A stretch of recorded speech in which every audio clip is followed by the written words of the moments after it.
Hello, everyone, and welcome to the 22nd edition of the Faculty Digest, which is a series of lives that we do from our studio in house and where we reach out to you with the kind of work that we've been doing over the past 2 weeks. So, this is a fortnightly special, and we interact with members of some of the teams that work here at Faculty, and they tell us of the kind of work that they've been doing.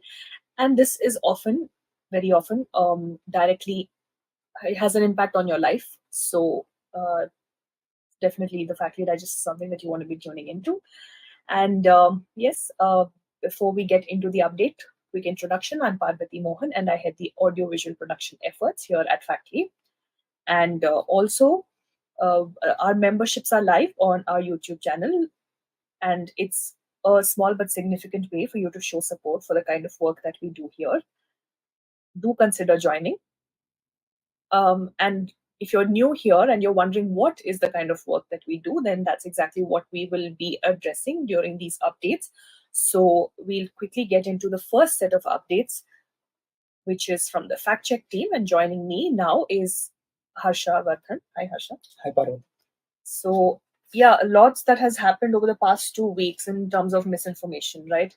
So, if you had to pick one, what has been the main source of misinformation over these past 2 weeks? So this fortnight, farmers protest happening at the Delhi is the prominent source for misinformation, and because the farmers protest started on 13th February, demanding the legal guarantee for the minimum support price for all crops and the implementation of the Swaminathan Committee and the guaranteed income for the farmers and also the pensions, etc., etc.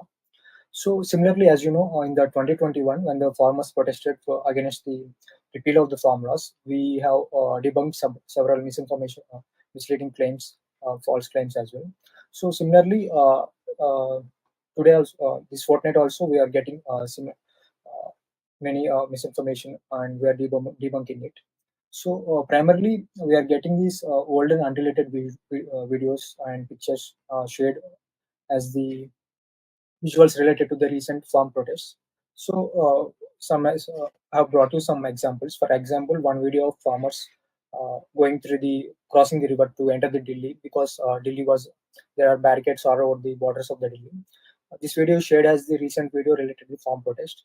But when we reverse image the video, this video is predates the farm protest. The farm protest actually started on 13th February with the Delhi Chalo protest, and but this video has been on the internet since January at least.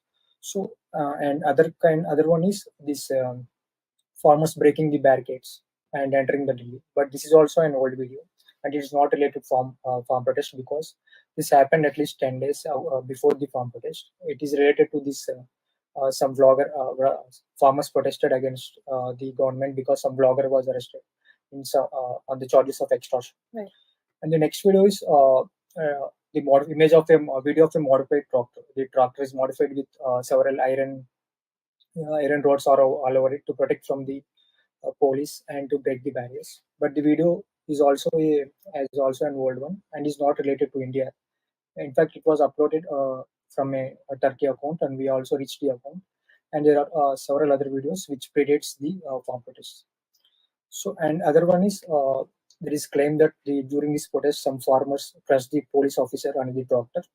But actually, this is also an old video from August 2023, and this is nowhere related to farm protests. And I want to clarify one thing is some users are asking how do you rate misleading, how do you rate false based on the claim. So I want to give two examples. One claim is that there is an image of a tractor with the headline that modified tractors are being used in farm protests. But actually, in fact, there are some reports of modified tractors being used during this latest protests. But the image is an AI-generated one. Right. The news report which carried this image clearly mentioned it an AI-generated image as a representative image. But users are just taking the screenshot of the headline on the photo. They are not mentioning it as the AI-generated image. So that's why this claim is misleading and it's not outright false. So we put it as a misleading claim. And the next one is there is a video of people reaching out to the man in the car who is pouring them alcohol and saying this is also related to farm protest, recent farm protest. But when we conduct a reverse message, This video dated back to 2020. This is much earlier than the farm bills also. So it's not even related to old farm protests and recent one. So we put this claim in the category of the false. Yeah. All right. So I think we'll come back to the rating bit in just a little bit, but uh, before that, any other trends in terms of themes that have led to misinformation? Yeah, there is another incident which gained traction in social media is that Haldwani clashes. Yeah. On 8th February there are clashes in Haldwani because the court ordered demolition of illegally constructed mosque and madrasa. So there are reports of some rioters throwing stones at the police officers and also burning the vehicles. So we get some misinformation related to it. Mostly some videos from Maharashtra and Uttar Pradesh are shared as the videos related to Haldwani clashes. So, but this is not true because they are not related to Haldwani and they are from other states uh, and are unrelated to the incident. So, and next one is there are also claims like communal claims against Muslims. Like there are 20 years ago, there were more than less than 1,000 Muslims in Haldwani, but after 20 years, population exploded in Haldwani. But when you see the reports or census data, you can clearly say that there was significant number of Muslim population living in Haldwani as well. And similarly, there are videos of children crying. Actually, they are old videos. They are being shared as the recent during Haldwani clashes. Right. The other thing I want to talk about is that 2024 being a Lok Sabha election year, we all need to be wary of misinformation, not just at the time of the election, but these days also in the run up to the election. Also, we have started seeing and we are going to see misinformation being generated from every side of the political spectrum. So, uh, over the past 2 weeks in particular, what have been the kind of political or poll related fake claims that you've encountered? Yeah, so we started getting more and more political misinformation because they're closer to Lok Sabha elections and some assembly elections in some states. Yes. Like for example, one we received clipped videos. Mostly, clipped videos are as an easier source to disseminate misinformation. There are clipped video of Modi saying he is against reservation in parliament, but actually it's a clipped video and he's just quoting the text from the Nehru. And there is some video of Rahul Gandhi who is miscalculating, saying something 50 plus 15 equal to 73 like that. But actually, it's a clipped video, and in the full video, he's calculating the numbers correctly. And the next video is morphed images. There are some images of Andhra CM Jagan touching the feet of Modi and Amit Shah. Actually, so these are morphed images, and you two different images cropped, and they are morphed together. And similarly, likewise, there is image of Andhra Pradesh ex-CM Chandrababu Naidu touching feet of Amit Shah. So you can see that misinformation comes from all parties, not just one party.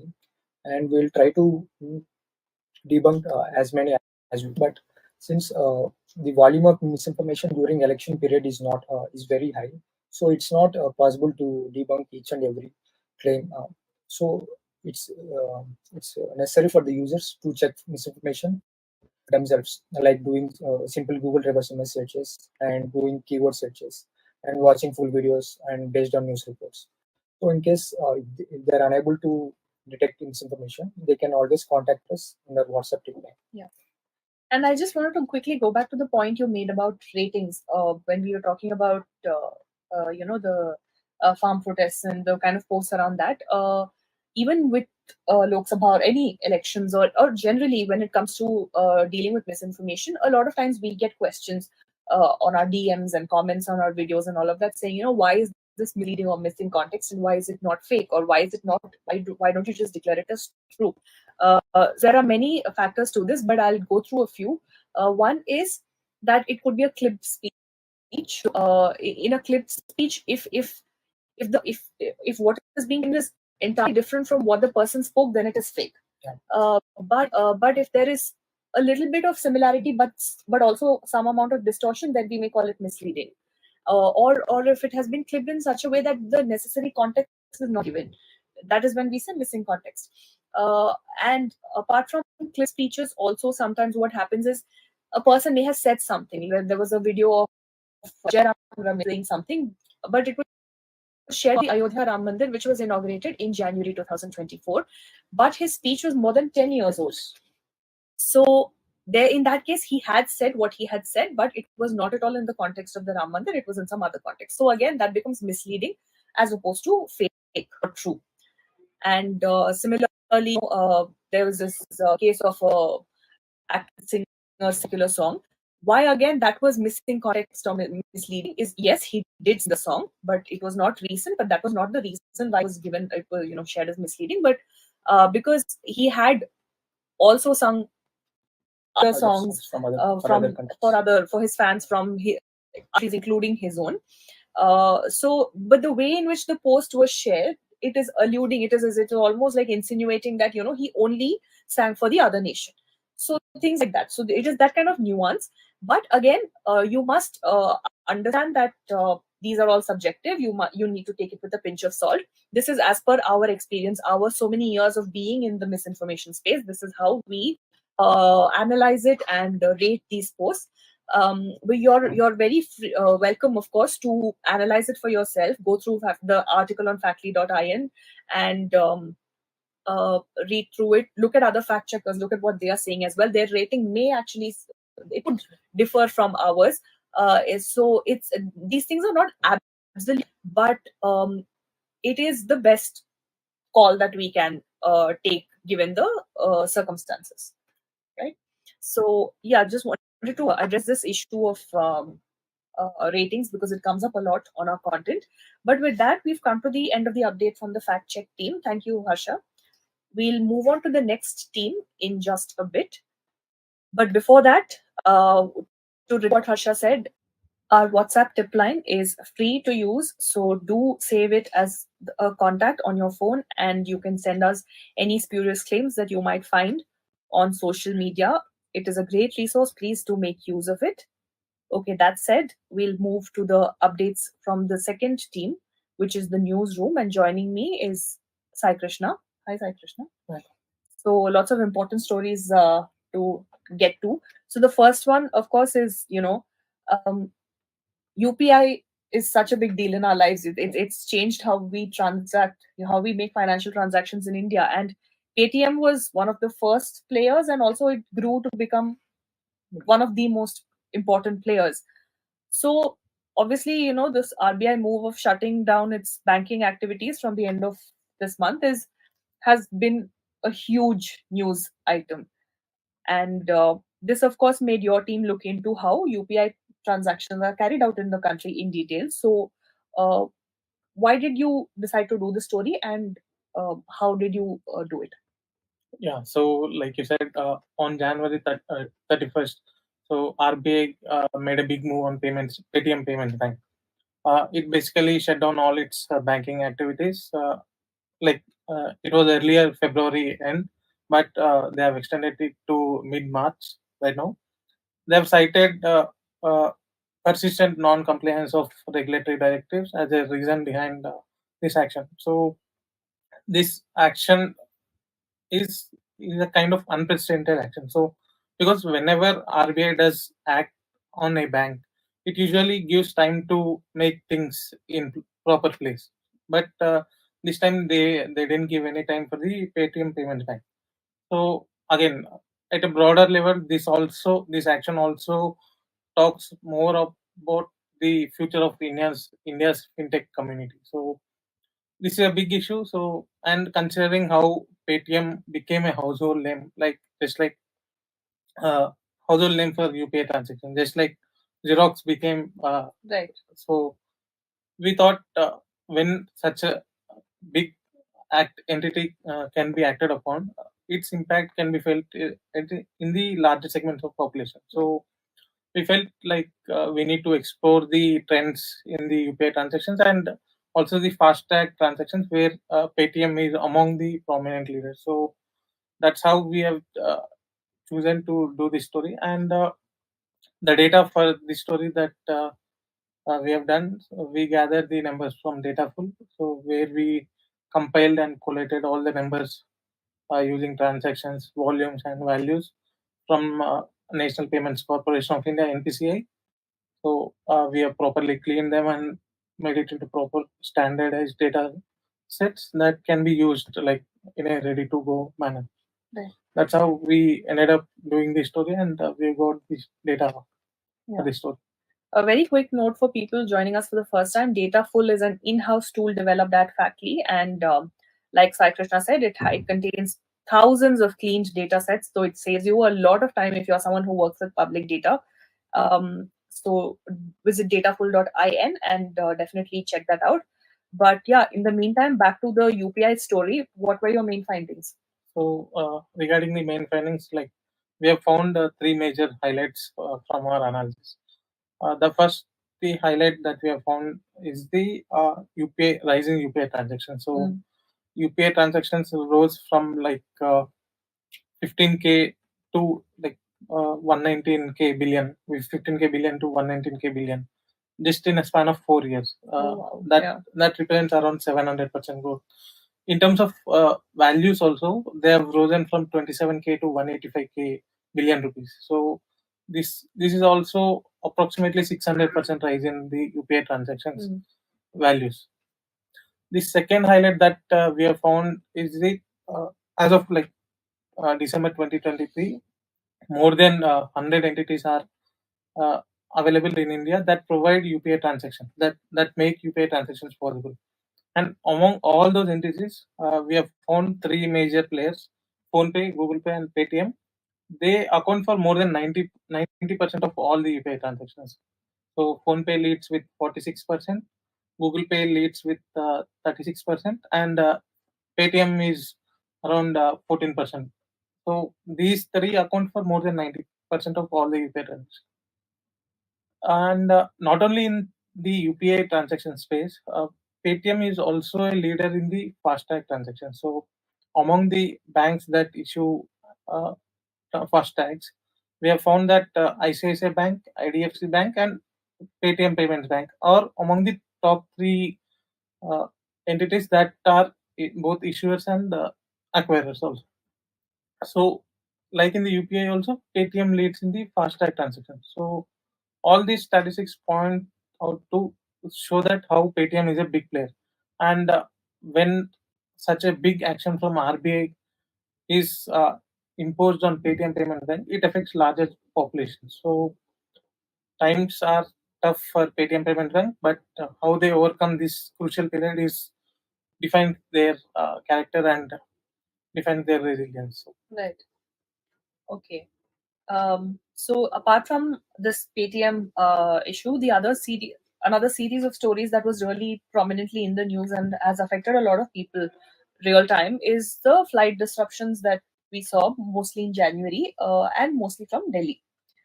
So, as always, your team has probed the data angle behind this issue.